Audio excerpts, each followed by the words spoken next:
Pessoal, aqui é o professor Lucas Gesta, voltando para o segundo vídeo dos desafios da história da igreja no Brasil, no século XXI.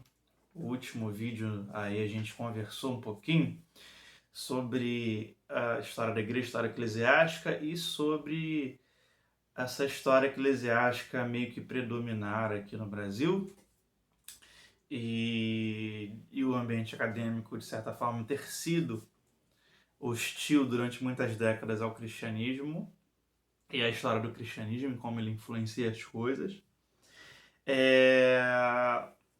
Eu quero chamar a atenção aqui nesse segundo vídeo para outro momento.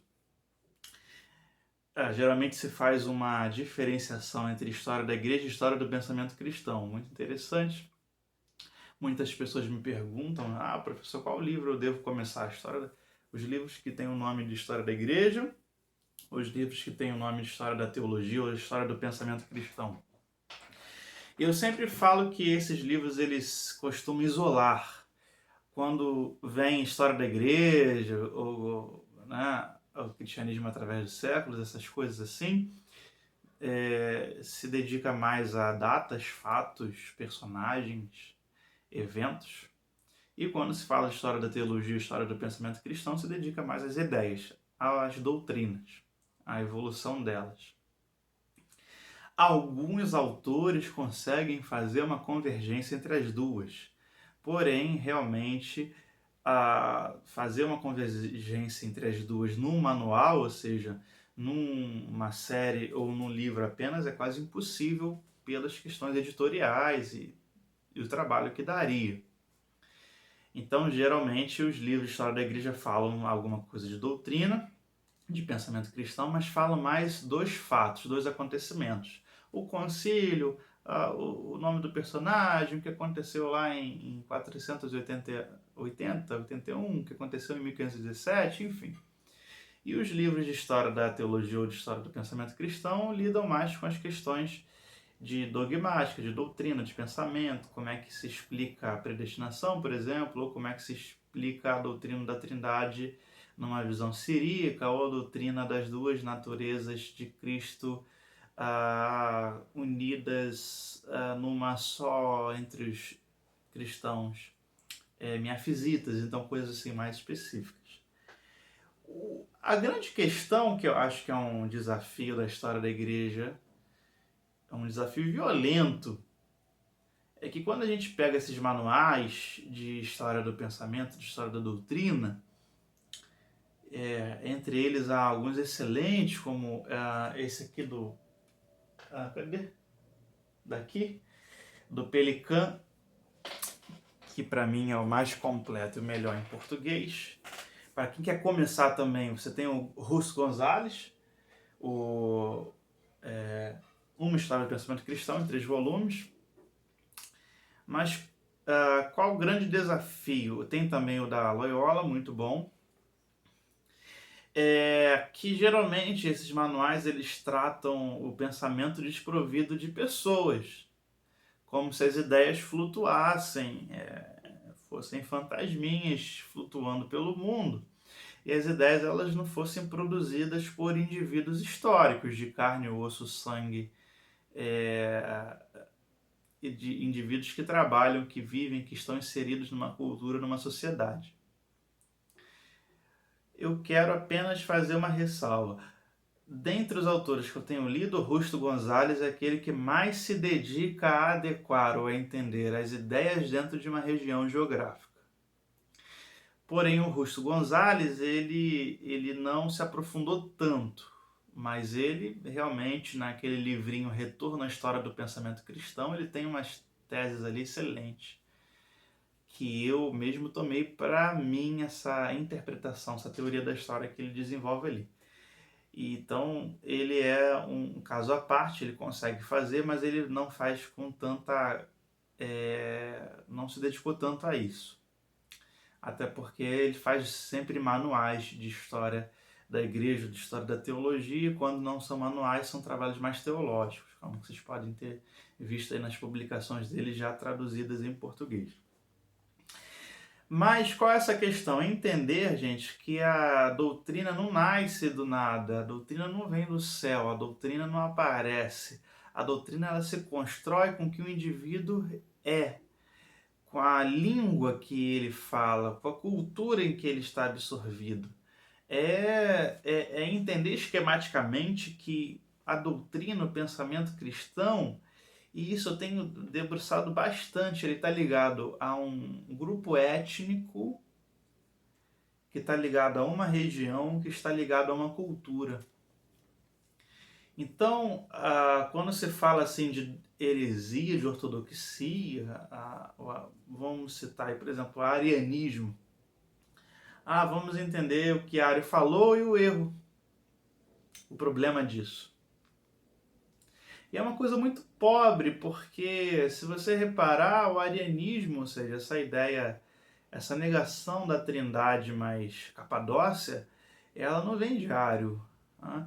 Ario ele era apenas um presbítero de Alexandria com muito carisma, com muitos seguidores, com muita influência, mas muito tempo antes de Ario existir, sempre houve essa negação de um trinitarianismo. Ah, mas por que o trinitarianismo vai vencer?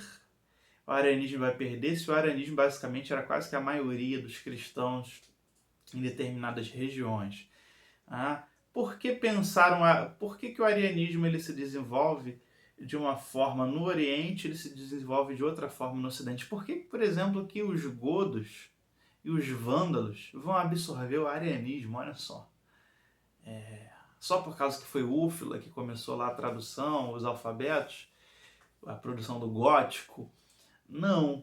Há dentro de cada indivíduo que recebe a doutrina, que ouve a pregação, um conteúdo cultural. O indivíduo não é uma página em branco. E é lógico que o cristianismo ele opera uma conversão moral.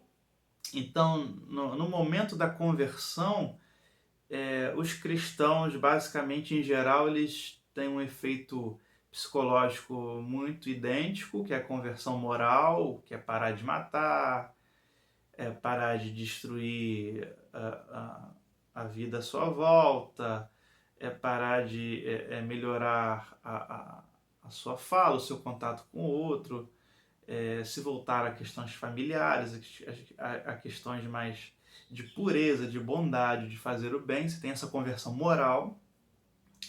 Mas você tem outro tipo de conversão, que é a conversão intelectual. A conversão intelectual, ela depende profundamente da religião e do ambiente que aquele indivíduo já faz parte. Por isso que determinadas doutrinas fazem sucesso em determinadas regiões do mundo e outras doutrinas não fazem. Outras doutrinas não pegam. É muito interessante isso. Porque determinados tipos de pensamentos, né? O próprio neopentecostalismo, nas suas dezenas de variantes, ele pega em determinadas classes sociais e determinados países do mundo e outros não. Determinados tipos de ideias, né? O trinitarianismo, que é uma ideia que também sempre foi constante e presente na história do cristianismo, ele se desenvolve em determinados indivíduos e regiões e não em outras. Outras precisam de uma conversão mais complexa, né? Por que o mundo latino ele nunca debateu tão profundamente a Trindade ou a união hipostática em Cristo, mas o mundo grego, o mundo siríaco, o mundo copta, né, entrou quase que em colapso por causa dessas doutrinas? Por que os siríacos decidiram manter a questão, né, muito clara das duas naturezas de Jesus Cristo em separado? Pelo menos os siríacos, antes do miafisismo ter saído de Alexandria e chegado nas regiões siríacas, e por que lá em Alexandria o miafisismo, ou seja, a doutrina da união das duas naturezas, predominou?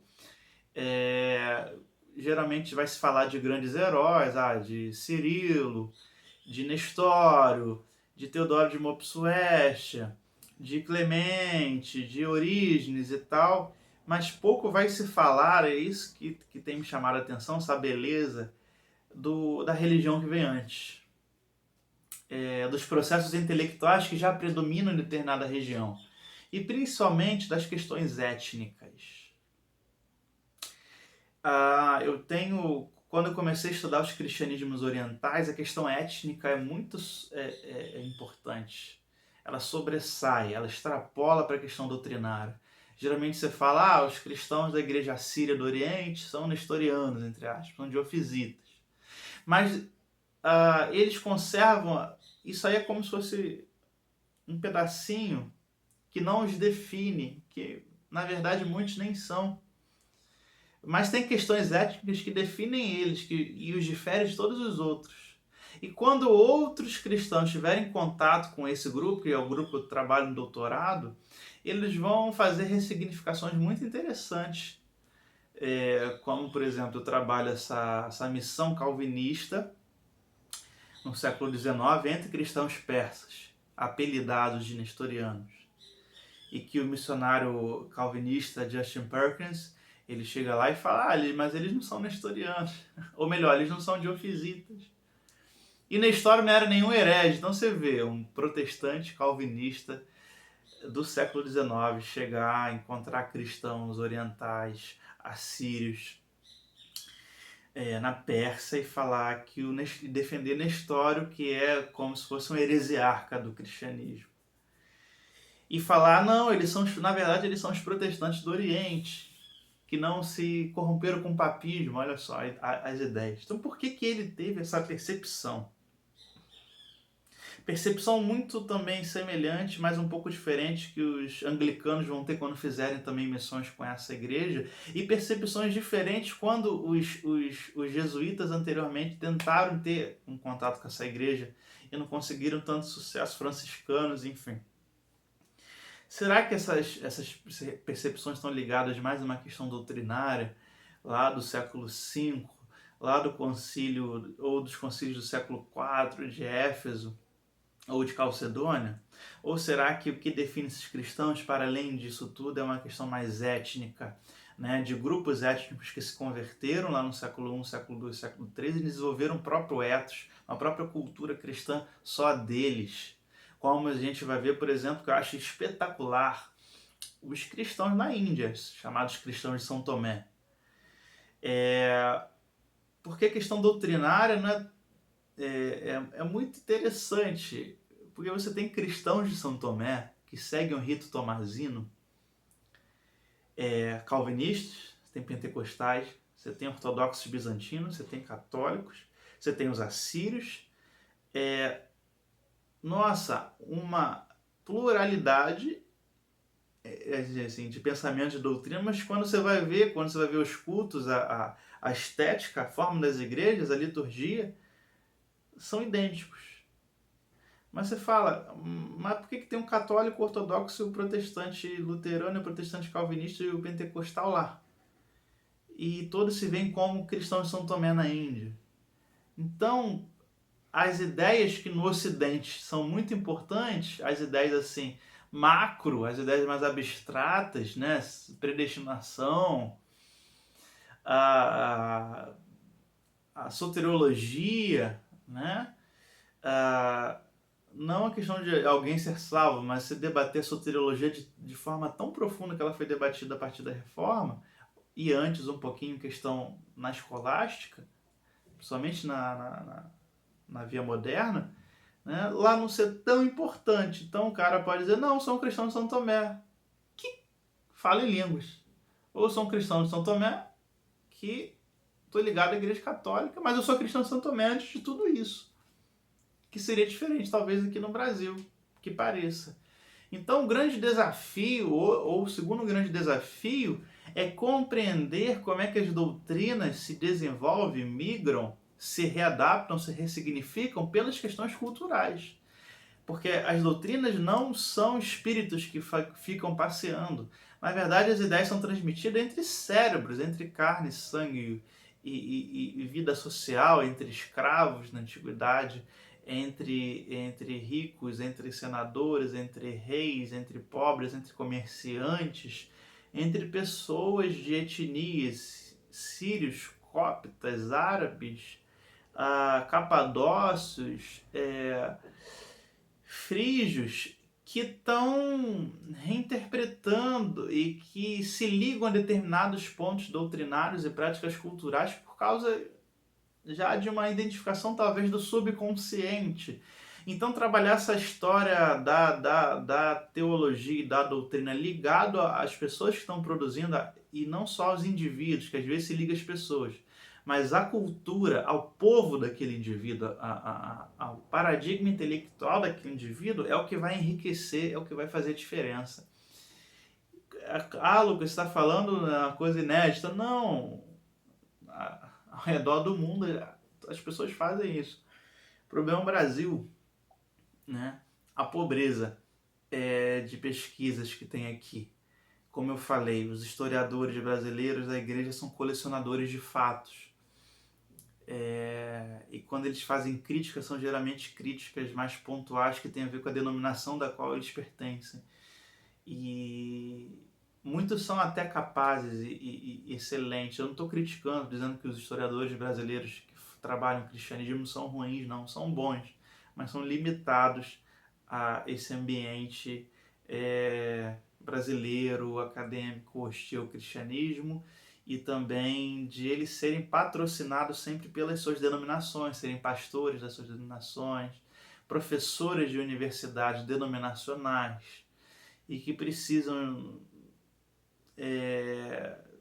ser financiados ou literalmente financeiramente ou financiados institucionalmente, estruturalmente, aí limitando o trabalho deles.